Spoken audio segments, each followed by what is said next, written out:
Hello, everyone. Welcome to Backyard Musings, broadcasting live from our living rooms. I am Steve. And I am Scott. Thanks for joining us today. We're going to be talking about Russia today and the flare up with Ukraine and how it can impact Europe. Countries signatory to the NATO treaty must contribute 2% of their GDP towards their military. GDP is gross domestic product, products that are sold domestically and internationally. That all adds up usually in the trillions. So 2% of that needs to go towards minimum, needs to go towards military. However, Europe fell into a sense of complacency after the fall of the Soviet Union in the Cold War. Donald Trump was able to bring some countries to that 2% mark, but others have been slow. Trump's prognostication proved true, even though Democrats claim that either one, Trump and Putin are buddies, or two, Trump seeks to be like Putin, a dictator. There's more of a chance that Mitt Romney has not paid taxes in the last 10 years than Trump is a dictator. Yeah, that's bogus. You remember the pride of Nevada? Harry Reid said that and never walked it back, even after Romney produced tax records. They're dumb. Yeah, yeah, he just threw it out there Yeah, and just exactly to stick it on the wall. He threw it yeah, out there. yep. And it stuck with the mainstream media. They were on that. Like Well, the media mob because they're the media arm for the Democrats. right. Now that the Russian invasion of Ukraine is in its second year, with Russia seeking to make Ukraine a province, not just into their bloc, but a province. European NATO countries are starting to increase their contribution to 2%. Britain has pledged to raise its defense spending to 2.5%.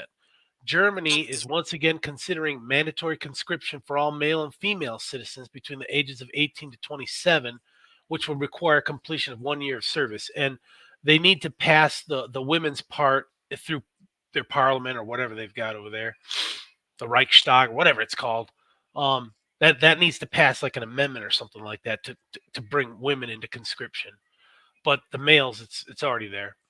Denmark also announced earlier this year that women would also be included in mandatory service. Why, you ask? That's a good question.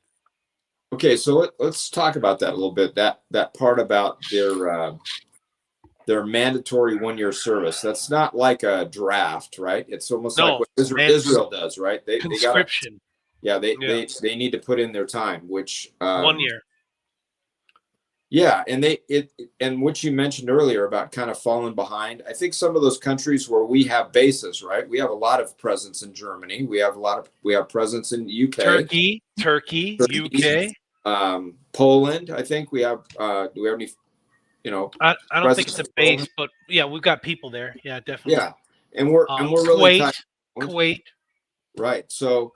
Um, we're obviously, and nobody's got a base in our country, right? No, No, Germany doesn't have a base in our country. None of these places. So we Japan. have We're in our Japan presence too. there. Yeah, Yeah. So they yeah. kind of been relying on our strength and our military presence to feel comfortable, I guess, feel safe, which it's all good. So anyway, if Russia can invade Ukraine, which it did, what is stopping them from invading Poland or Lithuania or Georgia or Estonia and Latvia?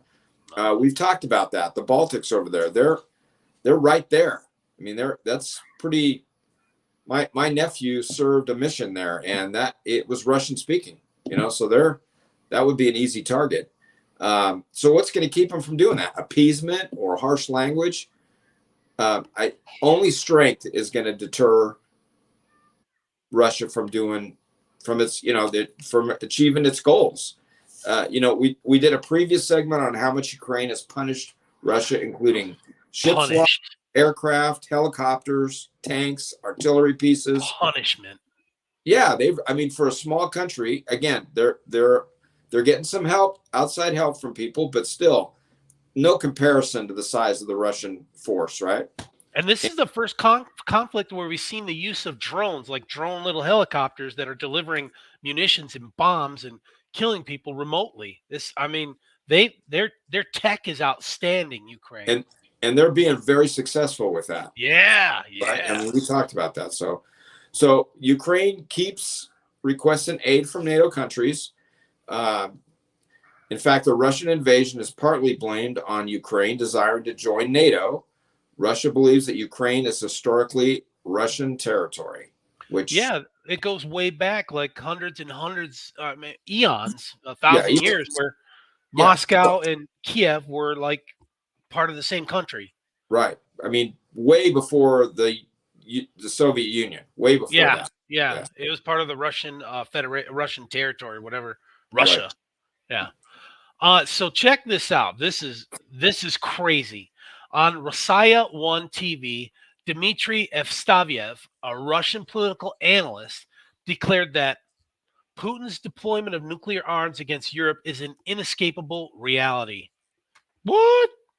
This prophecy was also shared by Anton Gerashenko, an advisor to Ukraine's Ministry of Internal Affairs. So this is a government official, right? Estaviev blamed Europeans, quote, for ruining their own future by choosing inept politicians, asserting they had effed up the present and chosen these morons to lead you, actually referring to European politicians. These guys said this on TV. I mean, it's dangerous rhetoric, Oh yeah, especially for a these guys are stirring it up big time. Uh, especially for a member of their government to say that, even though he's a minion still. Yeah, Um, this was reported he, by the Daily Star. I'm sure he was allowed to say that, right? They were allowed to say that. It Yeah, wasn't that they. otherwise he'd have been put out back and shot. Yeah, we And wouldn't have seen him again.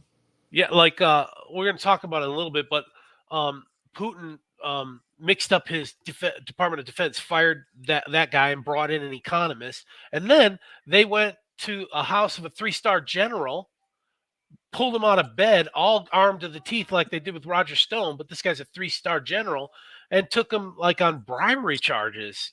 Bribery charges. So this is crazy. The shakeup that's happening.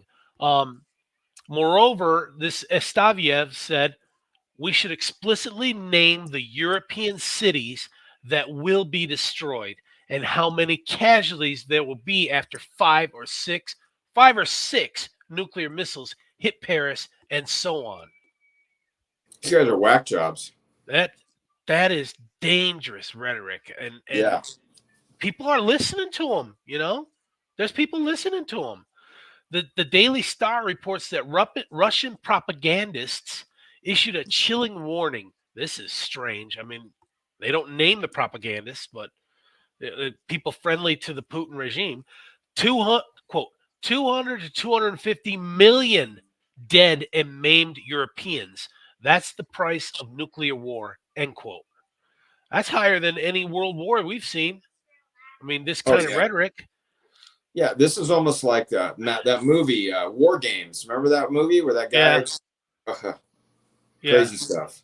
Yeah, but and so in Europe is so densely packed. I mean, they're on top of each other. They're vertical, and one hit in Paris could wipe out what 10 million people, 8 million people, Right. and then Yeah. all the surrounding areas, right? Um, the propagandists were clearly disregarding Article 5 of the NATO agreement, where if one NATO participant is attacked, all participants are attacked. Right now, there are 32 countries signatory to the NATO agreement, and they enacted that Article 5 right after 9/11. They enacted it. So it's been done before. This dangerous rhetoric totally sounds like World War III. Yeah, Totally. and like we talked about, the Russian war with Ukraine is not going as No, expected. Evidenced by no. the recent firings and appointments in Putin's cabinet and disappearances. Right, Yep. uh, tapping an economist as Minister of Defense, firing the former Minister of Defense, and arresting a 3-star Army general.